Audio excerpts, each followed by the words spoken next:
Hello, I'd like to welcome each and every one of you to our show, The Scent of a Woman. You know, March is Women's History Month, and I tell you what, it's a great honor to be able to celebrate the accomplishments of women all over the world. I want to thank each and every one of you for joining us tonight. We have a wonderful, wonderful show lined up for you all, and we're going to have a little bit of fun. So, what we're going to discuss tonight, along with my guests when I do bring them on, is, like I said, the scent of a woman. Now, I know many of you, when you think about a scent, it basically and primarily brings to mind what's going on in the nostrils.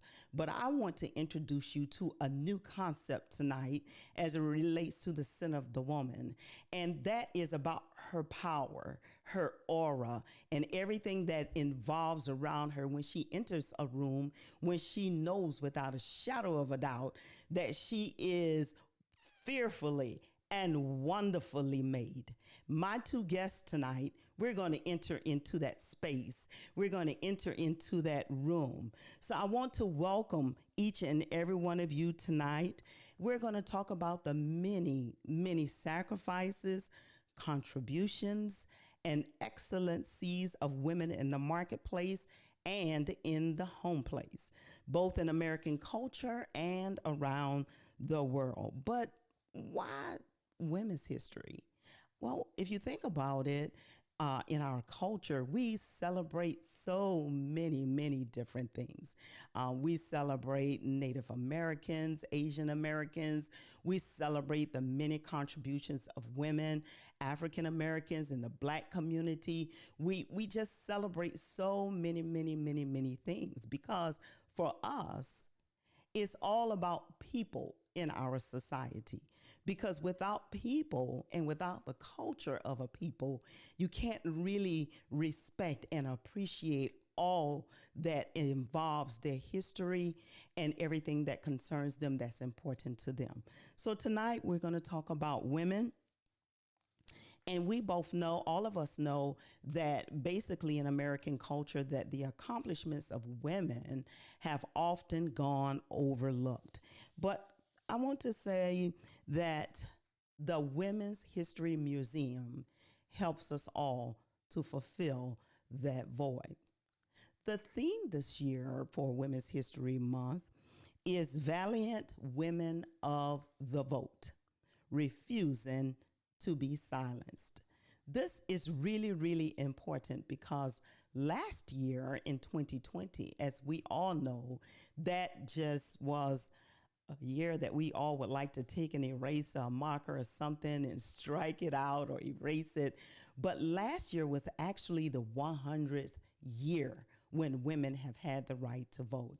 So we want to bring that to the forefront tonight because typically every year the theme for Women's History Month, it changes, okay? It changes every year. However, the theme for this year is the same as last year because we didn't get to do it right last year because of COVID-19 and the pandemic. I'd like to show you a small clip that I've put together here. If you just give me a moment and I'm going to play that. But before I do, I would like to ask if one of my partners would put the eCam Live permission statement in the comments because that will give each and everyone that's listening tonight the opportunity to give eCam Live permission, and I will be able to see your name, see your comments, and if you ask a question tonight, we all will be able to see that and be able to respond to your questions. So give me just a moment here, and I would like to play this wonderful, wonderful clip for you all. Again, I hope everybody's having a terrific night. I know that I am. And if you all give me just a moment, I am going to play this clip for you all.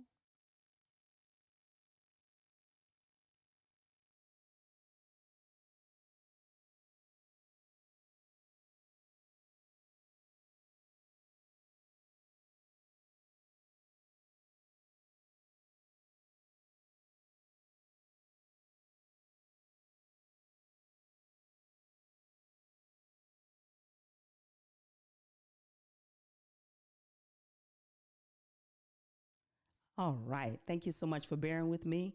I think that I am ready. And just watch this clip about women's right to vote. I'm about to cast my ballot. My voice, my vote. I'm voting in celebration of 100 years of the 19th Amendment and women's right to vote. We vote because our votes matter. I vote because I'm a feminist. I vote because of wage equality. I vote because I want a choice on what I can do with my body. I vote because politics still very much is a glass ceiling for women. Because we all deserve a fair shot at being unstoppable.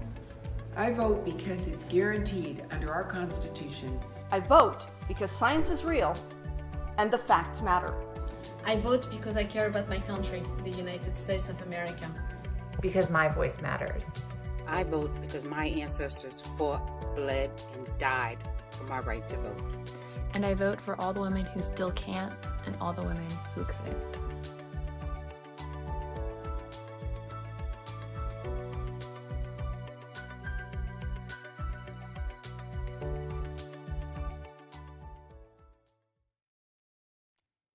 And those are some of the very same reasons why I vote. I think it's just so powerful that we're in coming this August. Give me just a moment.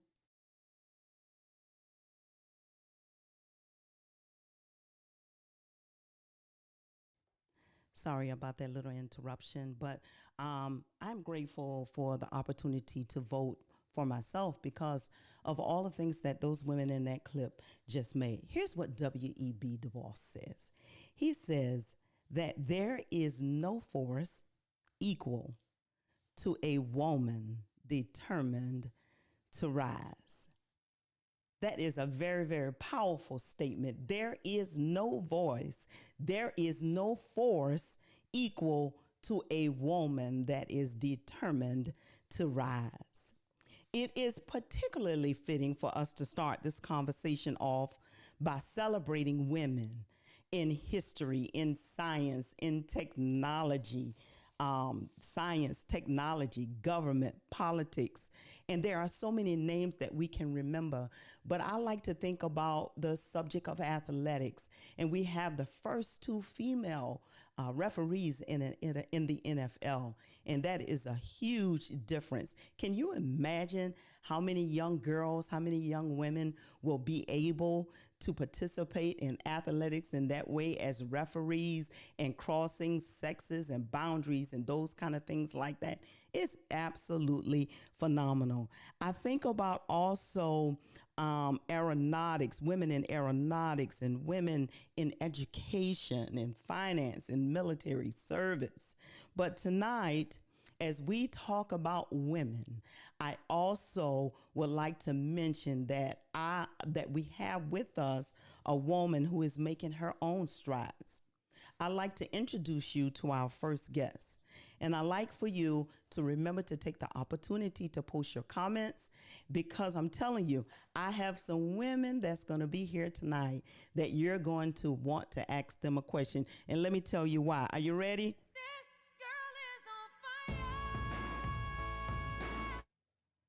Oh, many of you didn't catch that. Let me do it again. This girl is on fire. Wonderful. So I'd like to introduce you all to Mrs. Juanita Rollins Cooley. She started her journey in workforce management and workforce optimization because it's her thing back in 2006. And during this time, she was working in this organization, but she saw all of these manuals around and began to be very interested in the manuals and asked her supervisors if they mind if she take a look in the manuals, because she wanted to learn everything that she needed to learn about workforce management and workforce optimization. She is also a financial tax and insurance services advisor, president at Stand Apart Youth, president at Solid Rock Collaborative, and the president of Solid Rock Consulting. This girl is on fire. This girl is on fire. And through her Solid Rock consulting business, she also has an extended arm of Call Center Chronicles. I'm very interested to talk to her tonight about Call Center Chronicles. You know, that's a lot to say, all those 3 C's.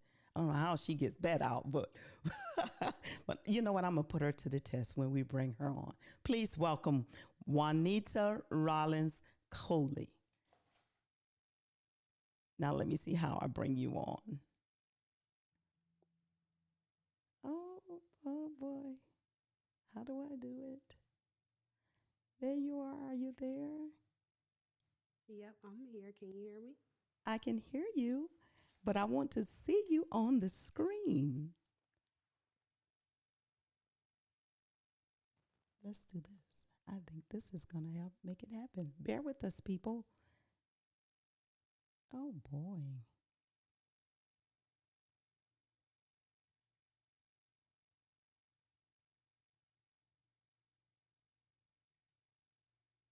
Are you there? I want to see you here.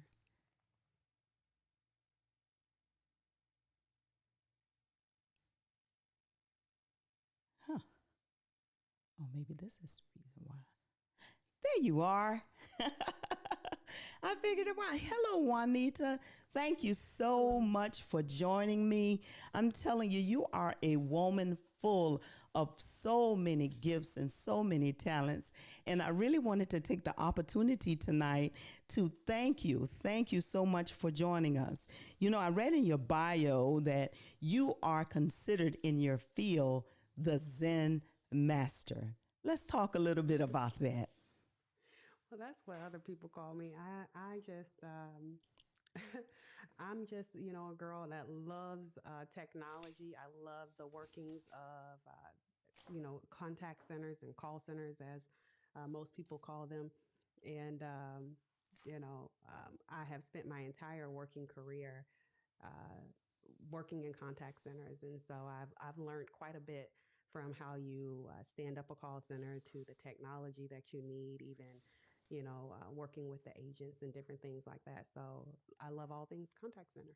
That's awesome, because also I noticed that not only did you get your start by seeing a manual, and that's so wonderful that many people today, they don't take the opportunity to just pick up a manual, read it, and figure out what's going on inside of it. Many of us, we like to do what's called right seat ride, or to shadow someone in order to learn about the business. But you actually took a different approach, which is quite phenomenal. Another thing I would like to say is that as you look back at your role as far as an entrepreneur, what would you say gave you the push to actually step out there to get it done? Well, to really understand that, I think you would have to understand a little bit more about me personally. I was a teen mom. So I was pregnant by the time I was 14 and married by the time I was, I don't know, 19. And so I really, I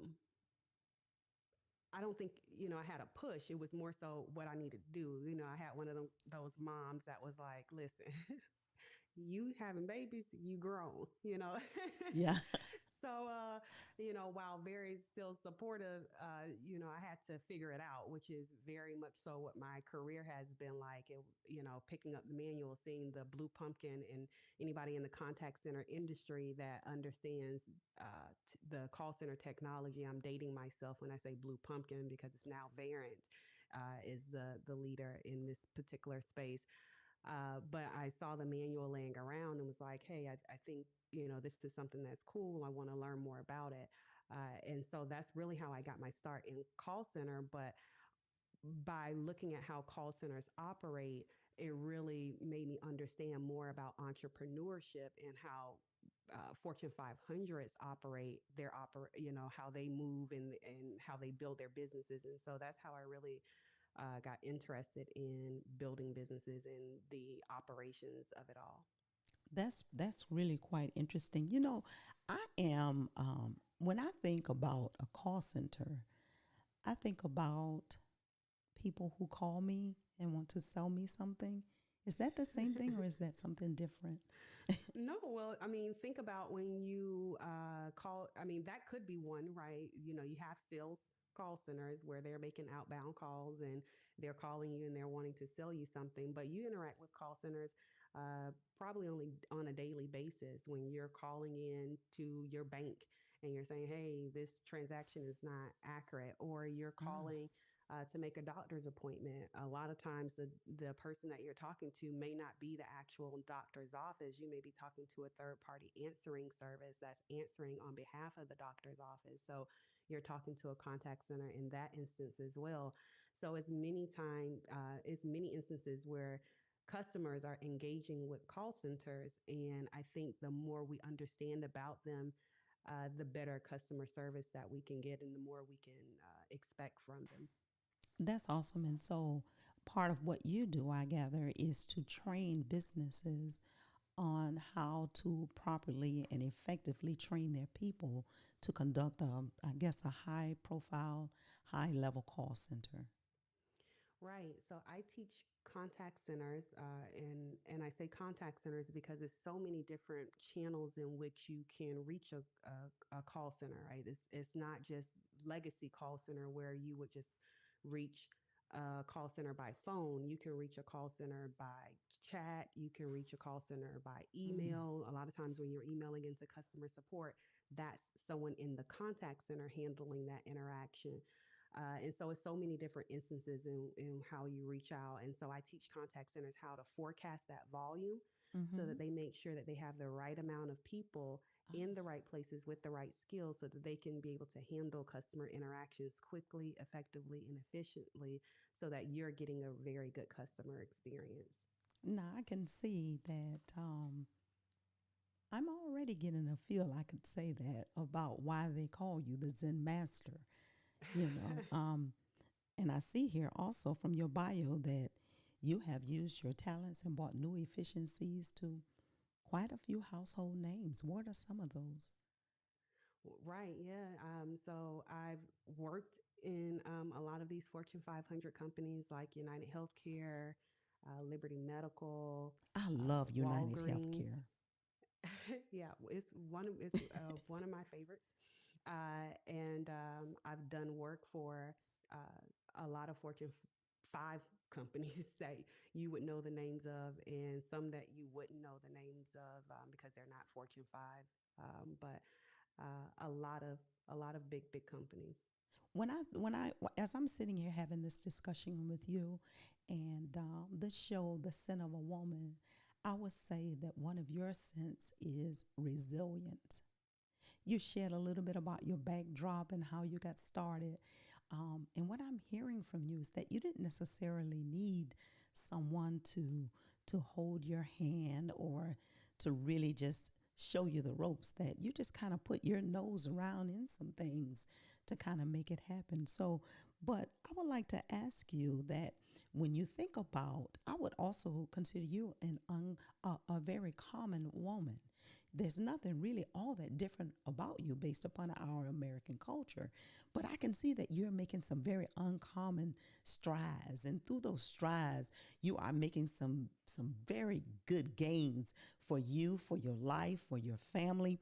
But I like to know, as you think about women and women's history, can you think of any woman in the kind of business that you do that has impacted you or influenced you in some kind of way and given you that push to launch out for entrepreneurship? Oh man, it has been so many women that have influenced me. Um, my mom, namely, That's right? beautiful. She has. When you talk about resilience, it's so interesting that you say resiliency is because uh, resilience. Someone asked that question the other day to me. What do you think one of the most important traits of an entrepreneur is? And while I think there are tons of traits that you must have Right. to be an entrepreneur, I think one of the most important, if I had to just give one, because I think it's so many, and I said resilience. You know, you have to be Wow. resilient. because there are going to be so many ebbs and flows, ups and downs, and so many things that happen. I can't tell you how much I shift from one moment to the next every day, Right. every minute of the day. And if I wasn't resilient, then I wouldn't be able to do it. And so resiliency definitely is one of those traits that I believe you have to have in order to be an entrepreneur. And if you don't naturally have that skill set, then it's definitely something you want to work that muscle. So see, that's namely my mother, yes, my spiritual leadership, my apostle Anya Hall. She is, been very key into helping me understand more about myself and just the spiritual aspect of things. It's been so many women that I can. This conversation would go on forever, but it's been so many that have impacted me. Now that leads me to my next question for you. It's the whole subject of faith. I'm a woman of faith, and I believe that without faith or belief in the greater power that is much more significant than I am, then of course I wouldn't be able to accomplish a whole lot of things in my life that I have accomplished, and even to be able to sit here and do this live with all of these hiccups and mistakes and all of these different kind of things like that. But to be resilient, it also should be coupled with another scent, and you said it already, which is faith. What pushes you, and along with faith, how do you implement faith into your daily life in order to overcome some of the trials that you face as an entrepreneur? Well, I'll say that I don't implement it. It just is. Like, it's not a thing that I have to implement. Faith is, it just is. It is, when we think about faith being the substance. You got to stop. You got to stop. That really hit me in a different kind of way right there.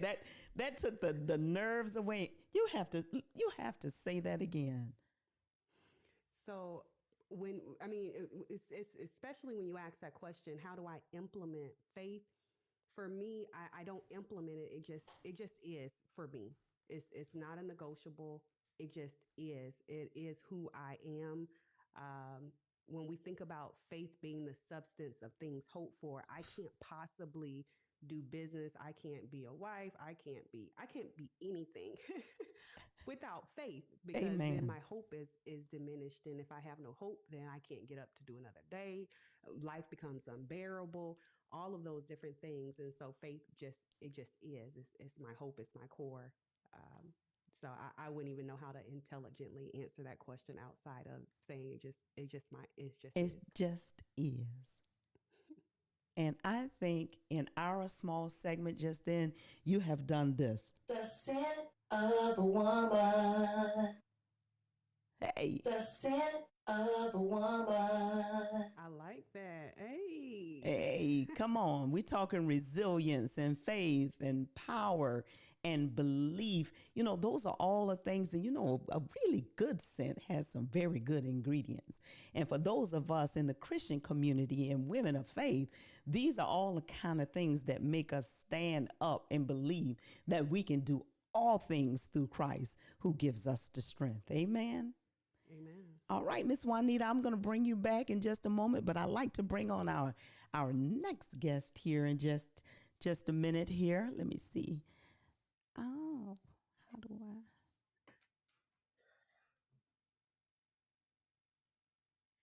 I? All right, everybody.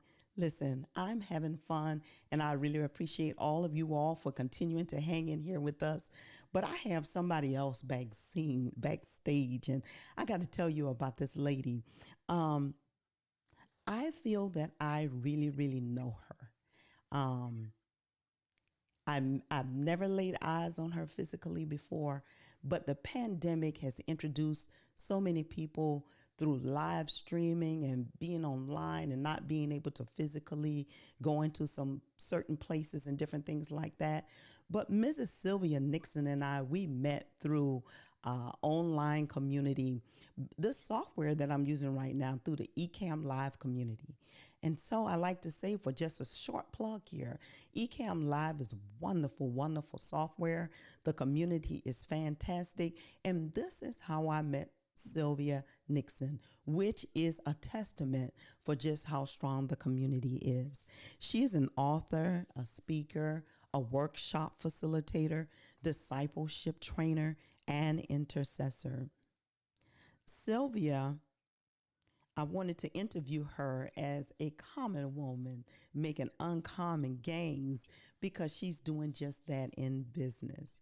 She was born and raised in Ocala, Florida, but now lives in Jacksonville with her high school sweetheart, Andrew, as a husband, and they also have one daughter by the name of Chloe. Sylvia is the owner of Press and Sew, not SEW, but SOW. And we're going to give her an opportunity to tell her, to allow her to tell us all about how she came about that and what that really means. She's also the owner of Well Made Publishing, where she gets the opportunity to serve people all over the world. But you know, Sylvia is not only in the for-profit business, she's also a nonprofit entrepreneur. Her mission there is to create a safe, non-judgmental environment for people of all ages to be able to receive the fullness of the Lord by encouragement, guidance, and this is done primarily through her weekly, 5 days a week, sometimes 6 or 7, Facebook group that is about 2,500 strong, and she prays every single chance she gets the opportunity. The lady is a prayer warrior, and I gotta say,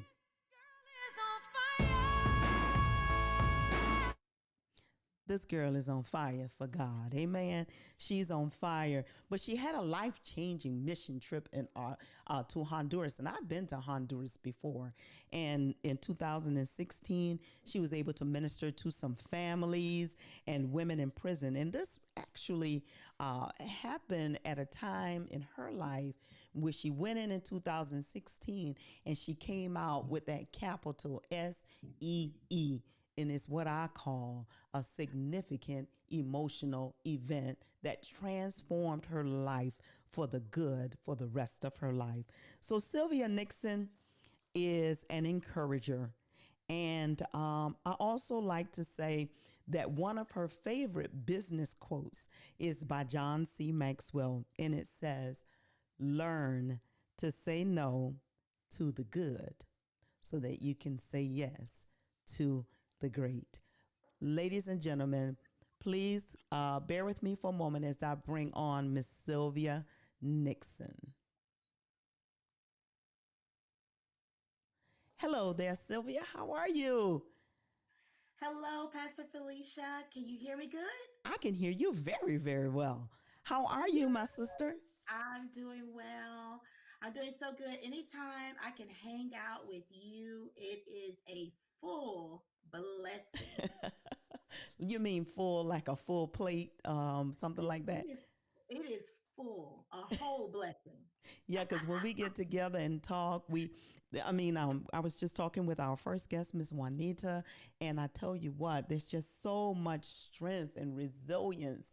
And, you know, it's strength in numbers. You know, us women, when we get together, I'm telling you, we can make some things happen. But tell us a little bit more about yourself, and please tell us how you got started in entrepreneurship.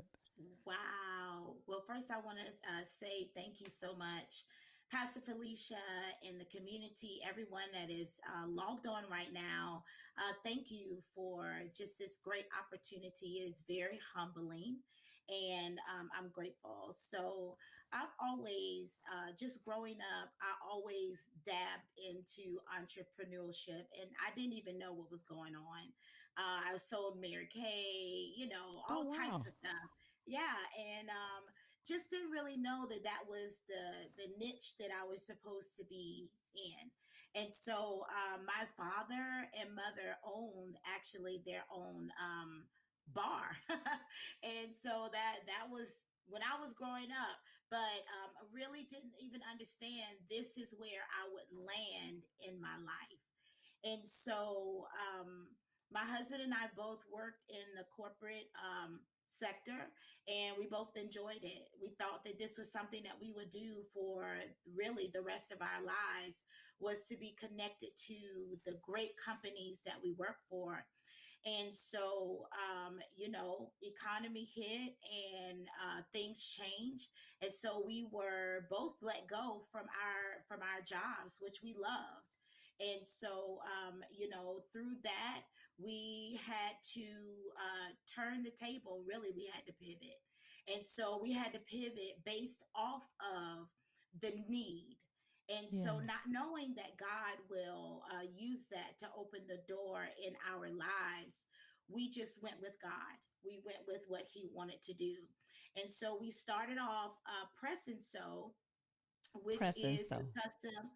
Yes, which is a custom design apparel business, and we also have do promotional products. And so we started off with just a heat press, and we keep it in our house now because we want to always be reminded of where we started. It was Wow. definitely humble, very, very humble beginnings. It well, I mean, we look back now and think, what were we thinking? The first couple of the designs that we did, we thought we were the bomb. We You were are like, oh, probably this is the were. best thing. This is the best thing. But we have definitely grown from there. So we started off doing heat press and embroidery, and just kind of grew from there. Last year, when the pandemic hit, in when the world was going crazy and people were losing their jobs, listen, God had a plan for our business, and it took off. And so we are grateful for that opportunity, I and like to here we are say today. that you just talked about the first part of this business, which is the press part. Okay. Mhm. That's the press part. But you talk about what is that? A pressing machine you called it? What is it? Yes, it is. It is a heat press. A heat Yes. press. That'll preach Hmm. by itself. I listen. Come on, you got the heat is turned on, and the pressure has to be put on the garment in order for it to stick. That So is a word. yeah, so that's the first part of it, but it's called press and So, sew. yeah. Now, can you please speak to that part of your um, merchandise business and Yeah. how that works for you? Definitely. So the pressing part was, of course, the heat press, but there was another part of our business that we always, and we still stick to it to today, and that is the sewing. SOW. We want to sow not just a seed, but most of all, an encouraging seed, a seed to press forward, a seed to help you grow your business. And so, any way that we can do that, that's how we want to sow. And we are thankful for every opportunity to press and sow.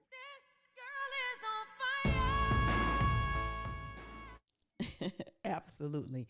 Now, not only do you all have press and sew, but you also have well made. How did you come about that name, which I absolutely adore? You have well made publishing, and the Facebook group is also called the Well Made, Prayer correct? group. Prayer Hmm. group. Yeah. So it's well made all around. So well made I is love actually that. our nonprofit.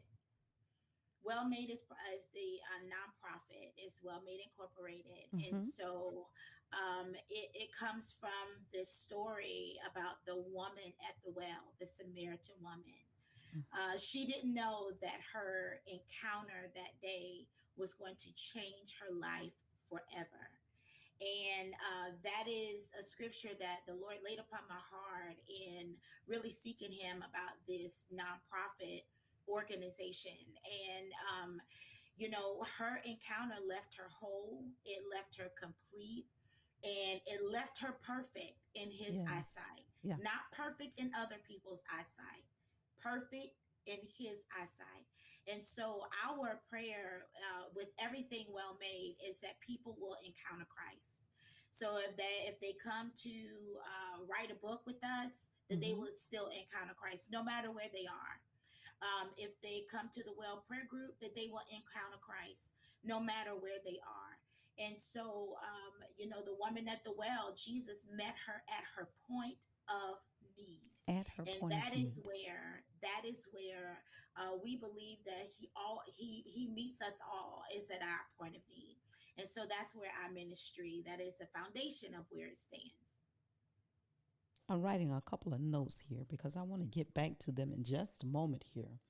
But as we move a little bit further, those things that you just talked about is some of your uncommon gains, because typically at that volume and at that level, you don't really find a lot of people who actually give and sow into the lives of others with that primary focus in mind. And so I'll just like to say the scent of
That was absolutely fire.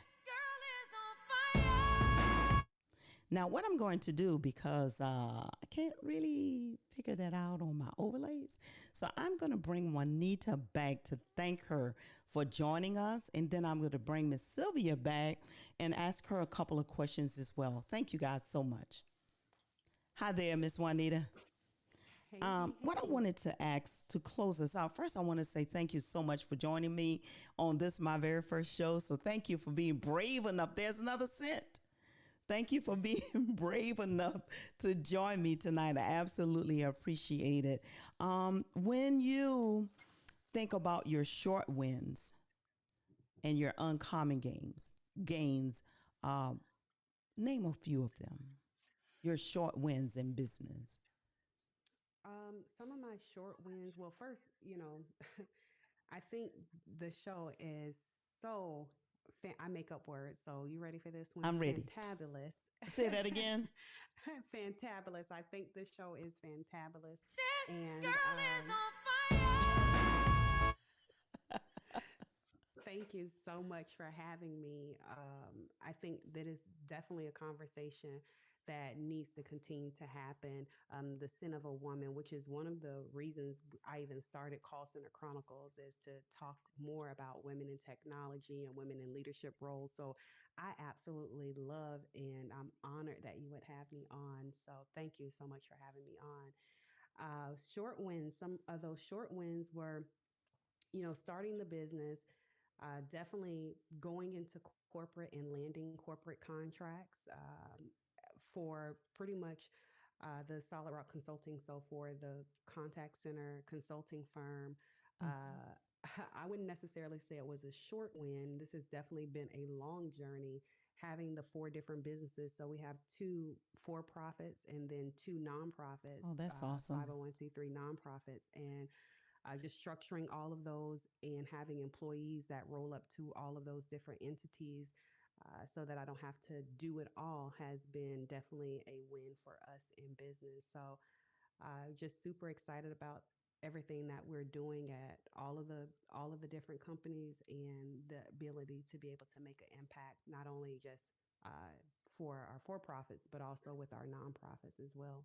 That's absolutely wonderful. And so if you would please, if you have not done so already, if you would put in the comments and let people know how to get in touch with you, how to get involved with some of your nonprofit endeavors, or just basically anything you'd like to add in the comments and in the chat.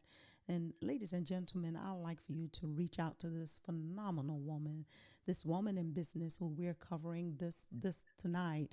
We're going to have other topic areas throughout the month of March. But tonight, for a woman in business with a very, very strong scent, I would like to say that her scent is powerful. Her scent is resilience. Her scent is helpfulness, and just so many different others. Okay, so let's applaud Mrs. Juanita for being brave enough to join me tonight. And I can't thank you enough. Okay, and if you'll hang around in the green room for just a moment, I'll be right with you. All right. Thank you, Juanita. And let's see. Hey there, Sylvia. Short wins. Give me a short win. Maybe it's a long win for you as well. Well, I would say one of our short wins, it is actually a long win, but we are in a position now where we can have a beautiful and growing and thriving affiliate program for entrepreneurs, content creators, churches, businesses. And so that is a short, long win for Press and Sew. And, we are always in the market for helping other authors, upcoming authors, publish their books.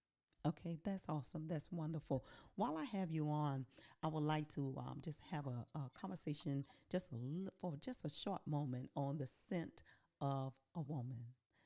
The Scent of a Woman, many of you, depending upon how old you are, you may remember the 1982 movie by the same title, which starred Al Pacino. Well, this movie, although it was about a young man who went to a very prestigious school, however, he was not that well off and he needed to work during the Thanksgiving holidays so he could have money to go home for Christmas. But it is so amazing to me, Sylvia, that this particular movie had nothing to do, not anything to do at all, with a woman. It was all about this retired lieutenant colonel that was blind because he was playing around with some hand grenades trying to impress some young second lieutenants in the military, and he had an accident and lost his sight. That's the whole plot of the movie, and the fact that he didn't really want to go on, but a woman entered in. They went to New York because this colonel, he wanted to end it all in New York City in a hotel. But they went out one night and came across a woman in that busy, busy place. And he could not see her. He could only smell her scent. So I like to say, and they began to do a tango. She did not even know that he was blind. So I'm just wondering how many people here that's listening tonight, that's logged on, and maybe you will catch us a little bit later in the broadcast. I'm just wondering, women that's in the audience tonight, what scent do you have? Is it of power? Is it of strength? Is it of love, or is it resilience? Are you a giver? Are you the kind of person who likes to open up your heart and invite people in? Or do you like to comfort people? I mean, like what really, like, you know, like, what's your scent? And you know, Pastor Felicia, let me just add this, is that, you know, as women, we are very powerful. That's right. And our scent matters. It matters where we go, the scent that we leave with our children, the scent that we leave on our jobs, you know, within our community.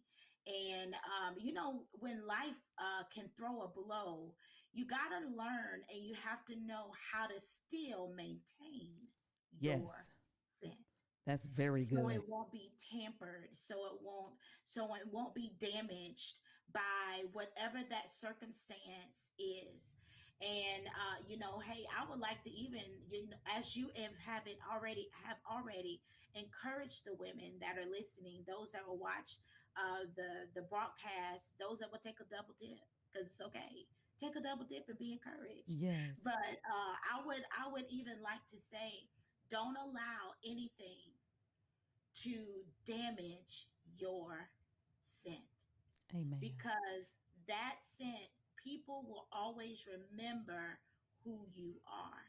That's so Just good. like when I met you, Pastor Felicia, I met her by way of her talking about a GoPro. Of all things, a GoPro. But it's the scent that she left that allowed me to message her privately to tell her thank you. Your scent will bring people back to you to say, I just want to bless you. I just want to get to know you better. I just want to be your friend. It's something about you. And I do believe when people say it's just something about you, it's the scent, it's the aroma that we give off. It's the aroma of the presence of the Lord that is so strong in our lives. And so you want to be memorable. And I do believe the memorable moment can be left by your scent. Amen. On that note, listen, my name is Felicia Austin. I know you all know who I am by now, but I am the president and the CEO of Revivify Ministries Incorporated. I want to thank you all for joining us tonight. Thank you so much for sticking through it with me, your patience. I'm telling you, I really and greatly appreciate each and every one of you. Listen, know tonight that without faith, it is impossible to please God. Him who comes to God must believe that he is, and he is a rewarder of them that diligently seek him. What scent are you leaving in the atmospheres that you enter? Thank you. Bye-bye for now.